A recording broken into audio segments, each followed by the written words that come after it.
This animation shows one scenario where a barrier poses a danger.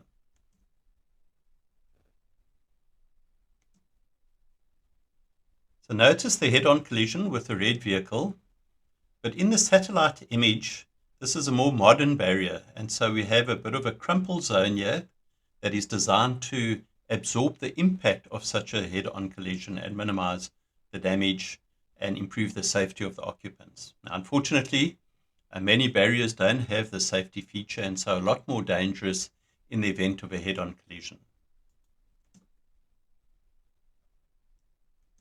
Here we have a metal barrier, very common type of barrier that we find on the side of the road, and you can see obviously there's no safety or crumple zone, and so it's a lot more dangerous. So what happens in a head-on collision such as this, as you can see in the still, is that the vehicle is forced under the metal section of the barrier. Now, if the car's traveling a lot faster, what happens then is that the metal railing or section actually skewers or penetrates into the cabin of the vehicle, and in a number of cases even extrudes from the back of the vehicle.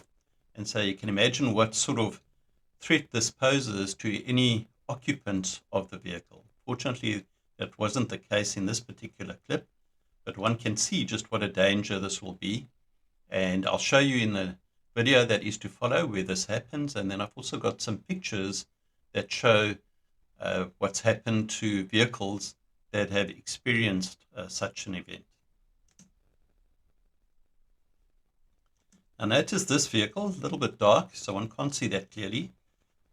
But you'll see as it impacts head-on into the barrier, how the barrier actually penetrates right through the vehicle and comes out the back of the vehicle. There you can just see a bit of it, but we'll advance. There you can see it sticking out the back of the vehicle. And so who knows what had happened to the occupants of this vehicle, but extremely dangerous. They're sticking out of the back of the vehicle. So we'll just have a look at a few pictures that illustrate this. So there we go, sticking out the cab.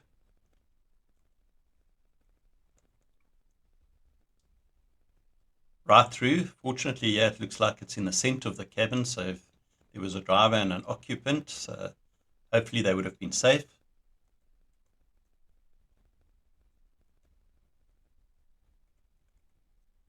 Something similar, fortunately through the middle of the cabin again.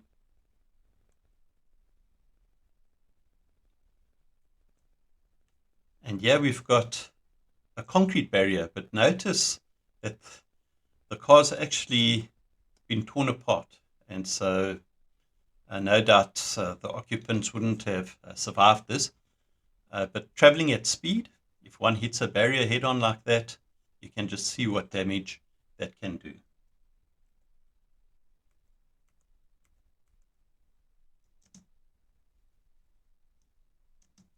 I've included this video clip because you'll see as we advance the video that there's a temporary barrier that's been put across the road because the construction works just on the other side, so it's to protect the vehicles from the construction site, but not very well lit and signed. And so this car just goes straight ahead, crashes into the barrier. And with these lights, you can see it's not that visible. The signage not good. There's a little sign on the side of the road here, but this should have been placed well before any vehicles get close to the barrier. You can see it's a little bit dark, and so not that visible. Only when you get too close to the headlights actually pick up a bit of a chevron sign on the top of the barrier. But in a case like this, there should have been flashing lights on top of the barrier. And so one can't just assume as you're driving along that the road is open and free. You can see it's very easy to quickly come across a barrier such as this and what a danger and hazard it can pose.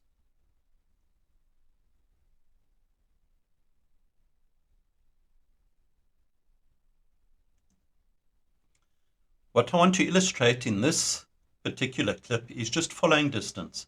So the camera's following the vehicle far too closely, and so this vehicle actually captures the barrier, and because of that brings it to a very rapid slowdown, and so the camera doesn't have time to be able to react or respond, and so crashes into the vehicle. So just to indicate that where there is a barrier, a situation such as this could very quickly arise, so we've got to be especially cautious and make sure that we keep that 2-second following distance.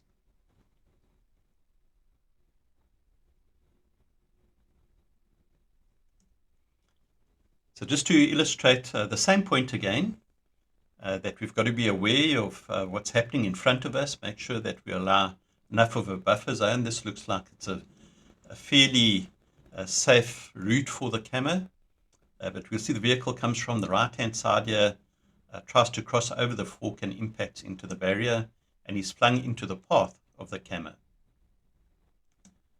So the camera lands up colliding with this vehicle. But where we get to a fork in the road, so the point is just to be cautious, because any vehicles that might try to cut across at the last second could well land up in this situation and be flung into the path that we're traveling, and so pose a danger to us as well. So we do have a previous video on forks in the road and the dangers that they pose when people at the last second try to suddenly change direction, but this shows an added danger where a person doesn't cross in time, connects with the barrier, and now it's an obstacle to our path.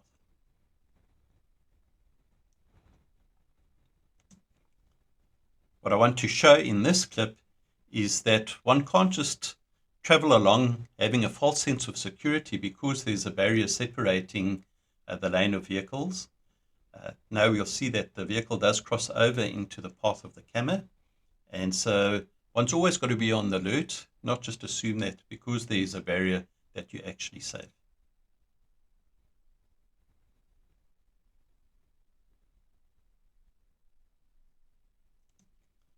So the next clip illustrates the same point.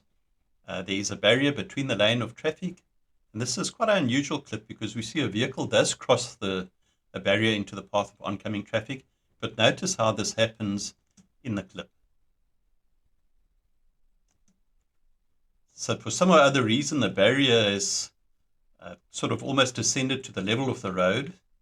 Wet conditions, this vehicle was induced into a slide, and so just coincidentally at this point crosses over the barrier and now finds him or herself on the wrong lane facing oncoming traffic. This is a very interesting clip. So what I'd like to do is just to run through the clip, and then we'll come back and discuss a few points.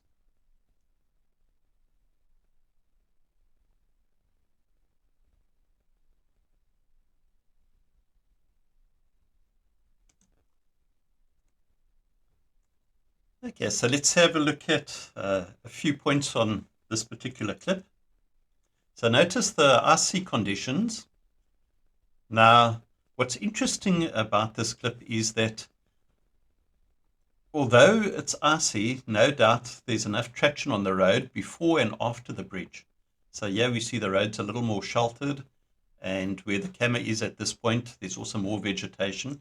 But as one gets closer to the bridge, now notice that it's exposed. So we've got an open barrier on the side here, and so being a bridge elevated off the ground, one would have stronger winds being forced over the bridge here, and because of that, any ice or moisture that's on the ground or on the road, because of the wind chill factor, will actually bring down that temperature significantly, and so in this case it does that, and so whatever liquid or water was on the road here is now turned not just into ice, but into black ice, and so that's why the camera was actually induced into a slide. So very slippery conditions because of the wind crossing over the bridge and bringing down the temperature of the water, producing that black ice. Now, as we get a bit closer, you'll see that the barrier has already been broken. So no doubt a previous vehicle had experienced exactly the same thing in crossing over the bridge, hit the patch of black ice, was induced into a slide, and followed much the same trajectory as what the camera does and goes over at this point in the barrier. So what I want to just highlight in this clip is that when one sees that a barrier has been broken or damaged, then know that that is a danger area on the road. Maybe this is a road that one traverses often, and so make a mental note to actually flag this section of the road as being a dangerous spot. Now, for the camera, obviously this danger was too late. One wouldn't have seen this until the skid had actually taken place. But the point is that in the area that you normally travel, have a look for any damages to the road side, be it the barrier or whether it's some concrete wall and you see a lot of skid marks. Then know that this is a dangerous area and try to be extra cautious when you come across these sections on the road.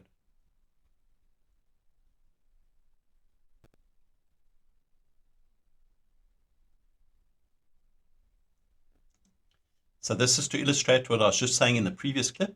We're going to follow this vehicle which connects with the barrier.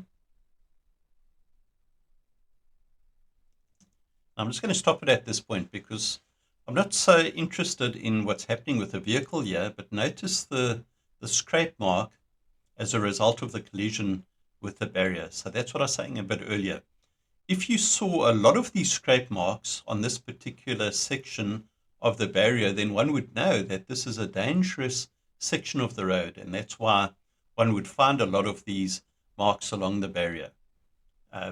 We see in this case that there just seems to be this isolated scrape mark. So not that it's really a dangerous section, but it's to illustrate the point. If one was to find a lot of these scrape marks along the barrier, then know that this is especially a dangerous section of road. And so if this is a road that you travel often, or maybe something similar to this, then make that mental note to flag that section of road to be extra cautious whenever you're traveling along it.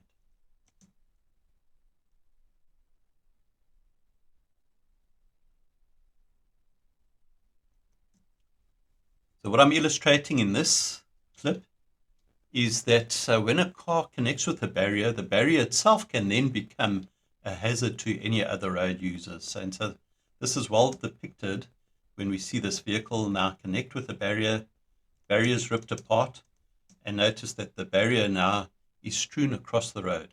So for any vehicles traveling in the oncoming direction, know that this is going to be a danger for them. And even for vehicles traveling in the path that the camera is, perhaps you're coming down the road, an oncoming vehicle sees this just at the last moment and now swerves out of the path of the barrier into your path, and there could be a head-on collision. So wherever you see barriers such as this, they know that there could be a scenario such as the one that we've come across here. So always be on the lookout. Never just assume that the road is open.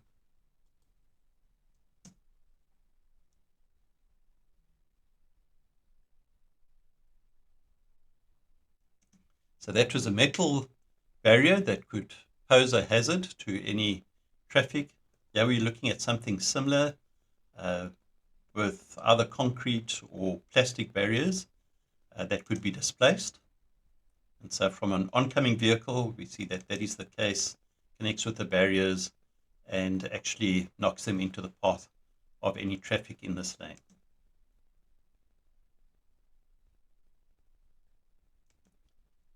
So yes, something similar, not oncoming traffic though. So we might be traveling down the freeway thinking that it's fairly safe. We've got traffic on the other side of the barrier traveling in the same direction. So it seems like there's a little likelihood of any danger.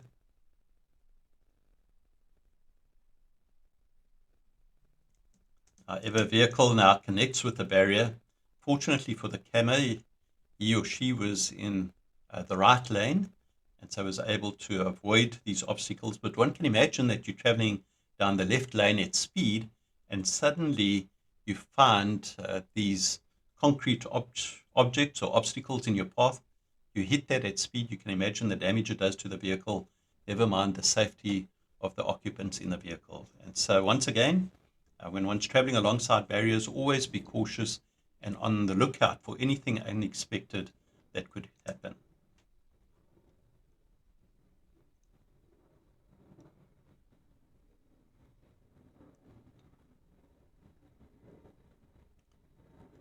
Yes, I'm just going to pause the video at this point because what I want to focus on is just the danger of changing lane when one's view is restricted. So I've got a number of videos throughout the course which highlight this very danger, where one's view is restricted, the car changes lane, and then lands up in a bit of a predicament, such as happens with a camera, because he can't see any obstacles in the way here, continues thinking that it's clear, and then actually connects with the barrier. So yeah, something similar, fortunately, at a slower speed. So the driver of this vehicle, not really paying attention, the truck takes a turning off to the right, and so the driver of the vehicle thinks that this lane continues, doesn't really pay attention, and fortunately at a slower speed connects with the barrier. So once again, just highlighting the point, be careful where your view is restricted, and don't just assume that the path continues straight. This is a classic example of that.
please like, subscribe, and get notified.